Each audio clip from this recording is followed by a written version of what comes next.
રાજકોટ મહાનગરપાલિકાની ચૂંટણીમાં ભારતીય જનતા પાર્ટીના ઉમેદવારોને જે જ્વલંત વિજય મેળવ્યો છે,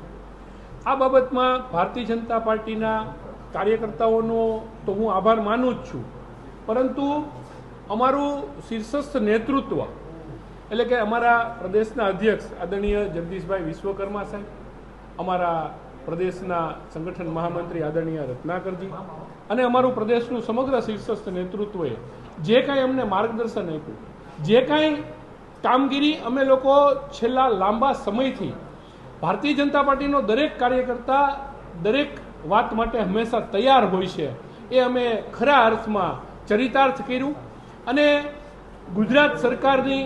જે ભારતીય જનતા પાર્ટીની સરકાર છે, માનનીય મુખ્યમંત્રી શ્રી ભૂપેન્દ્રભાઈ પટેલ, નાયબ મુખ્યમંત્રી શ્રી હર્ષભાઈ સંઘવી સાહેબ અને અમારી ભારતીય જનતા પાર્ટીની સરકાર અને રાજકોટ મહાનગરપાલિકામાં અમારી જે આટલા વર્ષોથી ભારતીય જનતા પાર્ટીનું શાસન રહ્યું છે, એમણે જે સુશાસન આપ્યું અને અમે ખાલી ખાતમુહૂર્ત જ કરીએ છીએ એટલું નથી, અમે લોકાર્પણ પણ કરીએ છીએ. એટલે જે બોલીએ છીએ એ પાળીને દઈએ છીએ. એ વાતને રાજકોટની જનતાએ સ્વીકારી છે અને એ માટે હું ફરી એક વખત આપ સૌના માધ્યમથી રાજકોટની જનતાનો હૃદયપૂર્વક આભાર માનું છું. અને આપ સૌને હું એક ખાતરી આપું છું કે ભારતીય જનતા પાર્ટી રાજકોટ મહાનગરપાલિકામાં ખૂબ સારી રીતે વિકાસના કાર્યો, લોકોને ઉપયોગી થવા એવા કાર્યો કરી અને અમારી ઉપર જે ભરોસો મૂક્યો છે એને અમે ખરા અર્થમાં ચરિતાર્થ કરીશું. 15માં અમે જે આપ બોલો છો કે ખાતું ખોલ્યું છે, 15માં અમે એવા વ્યક્તિને હરાવવામાં સફળ રહ્યા છીએ કે જે આટલા વર્ષોથી અમારી એ પેનલ આવતી નહોતી, એ પેનલ તોડી અને ત્યાંના સૌથી જે મજબૂત કેન્ડિડેટ હતા એમને હરાવવામાં અમે સફળ રહ્યા છીએ અને એ અમારી એક જીત છે. અને 16 નંબર ગુમાવવાનો અમને ખૂબ રંજ છે અને 16 નંબર બાબત અમે પૂરેપૂરું વિચાર મંથન કરીશું. ત્યાંની અમારી સંગઠનની ટીમ, લડી રહેલા ઉમેદવારો અને ત્યાંના બધા જ કાર્યકર્તાઓ સાથે ચર્ચા કરી અને આનો ચિતાર મેળવી અને અમે આગળની એમાં પ્રક્રિયા જે કાંઈ કરવી પડે એ કરી અને ત્યાં ફરીથી અમે મજબૂતીથી ઉભરી આવીશું. ભારતીય જનતા પાર્ટીની વિચારધારા, ભારતીય જનતા પાર્ટીની પંચનિષ્ઠા, ભારતીય જનતા પાર્ટીનો એક એક કાર્યકરે કરેલી મહેનત અને રાજકોટની જનતાએ ભારતીય જનતા પાર્ટી ઉપર જે ભરોસો મૂક્યો છે, એ આ જીતનું પરિણામ આપણા સૌની વચ્ચે અત્યારે છે. હું ખૂબ રાજીપો વ્યક્ત કરું છું. રાજકોટની જનતાનો હૃદયપૂર્વક હું આભાર માનું છું કે એમણે રાષ્ટ્રપ્રવાહમાં ચાલતી પાર્ટી અને વિકાસમાં માનતી પાર્ટી આ બંને ઉપર ભરોસો રાખી અને આટલું મતદાન કરી અને ભારતીય જનતા પાર્ટીના ઉમેદવારોને વિજેતા બનાવ્યા છે. કમળ ઉપર પોતાની મહોર લગાડી અને એક વખત ફરીથી એમણે ભરોસો સાબિત કર્યો છે અને એ ભરોસો નિભાવવામાં અમે ક્યાંય પાછી પાની નહીં કરીએ. આપણા યશસ્વી વડાપ્રધાન આદરણીય નરેન્દ્રભાઈ મોદી સાહેબની દૂરંદેશી વિચારધારા કે જે ભારત દેશને એક નવી ઊંચાઈ તરફ લઈ જવા તરફ ગતિ કરાવી રહ્યા છે અને એમણે જે એક સ્વપ્ન જોયું છે અને એ સ્વપ્ન ઉપર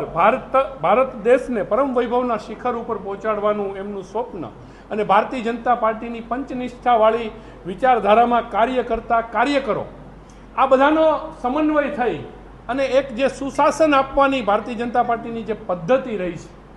એ પદ્ધતિનો લોકોએ ફરીથી સ્વીકાર કર્યો છે. ત્યારે ફરી એક વખત હું જનતાનો આભાર માનું છું અને ખરા હૃદયથી હું આભાર માનું છું અમારા સૌ કાર્યકર્તાનો, અમારા સૌ આગેવાનનો કે જે બધાએ એકમેકની સાથે ખભે ખભા મિલાવી અને એકબીજામાં ભરોસો રાખી અને ભારતીય જનતા પાર્ટી કે જે એક ભાજપ પરિવાર તરીકે અમે ઓળખીએ છીએ, અમે બધાએ પરિશ્રમની પરાકાષ્ઠા સર્જી લોકોની વચ્ચે જવામાં, અમારી વાતને લોકોની વચ્ચે લઈ જવામાં અને અમારા જે વિકાસ કાર્યો થયેલા છે એ વિકાસ કાર્યોને જે લોકોએ સ્વીકાર્યા એ વાતને અમે ખરા અર્થમાં સમન્વય કરી અને આજે આ પરિણામ લાવી રહ્યા છે. ત્યારે આપ સૌના માધ્યમથી હું ફરી એક વખત રાજકોટની જનતાનો અને અમારા કાર્યકર્તાઓનો આભાર માનું છું. રાજકોટ શહેરના કોર્પોરેશનની જંગી બહુમતીથી અમે જીતા છે, એનો શ્રેય હું આપણા સૌ સનિષ્ઠ કાર્યકર્તાઓ, આગેવાનો તથા રાજકોટની જનતા જે ભાજપ તરફી મતદાન કર્યું છે જે પ્રજાએ, એનો હું હાર્દિક આભાર માનું છું. અને જેમ માધવભાઈએ કીધું એમ આવનાર દિવસોમાં વધુમાં વધુ સારી સેવા રાજકોટની પબ્લિકની થઈ શકે એના માટેની વ્યવસ્થા ગોઠવશું અને ખાસ કે જે લોકોએ ખૂબ હાર્ડવર્ક કર્યું છે, ભાજપના સનિષ્ઠ કાર્યકરો, એને પણ મારા સો સલામ છે અને પબ્લિકને પણ વંદન, અભિનંદન કે ભાજપની જે લીડ છે એ પણ જાળવી રાખી છે અને સારા સનિષ્ઠ આગેવાનો ચૂંટાણા છે કોર્પોરેટર, એને પણ હું અભિનંદન આપના માધ્યમથી આપું. ખાસ પોરબંદર જિલ્લામાં મને ચૂંટણી પ્રભારી તરીકે નિમણૂક કરી હતી પ્રદેશે. પોરબંદર ખાતે 11 પહેલાં કોર્પોરેશનની સીટ બિનહરીફ થઈ હતી, બાકીની બધી સીટ પણ આજે 100% 52 સીટ ભાજપનો વિજય થયો છે. એવી જ રીતના પોરબંદર જિલ્લાની સીટો જે જિલ્લા પંચાયતની એ પણ બધી 100% જીત મળી છે. માત્ર 1-2 તાલુકા પંચાયતની સીટ ગઈ છે, પણ પહેલાં કરતાંનું રિઝલ્ટ ખૂબ સારું છે અને કોર્પોરેશનમાં 52 સીટ ઐતિહાસિક પહેલી વખત કોર્પોરેશન બન્યું અને પહેલી જ વખત 52 કેન્ડિડેટ અમારા ચૂંટાણા છે. એને માટે હું ત્યાં પણ પોરબંદરના સર્વે કાર્યકર્તા, આગેવાનો અને પોરબંદરની જનતાનો આપના માધ્યમથી ખૂબ ખૂબ આભાર માનું છું. ભારત માતા કી જય.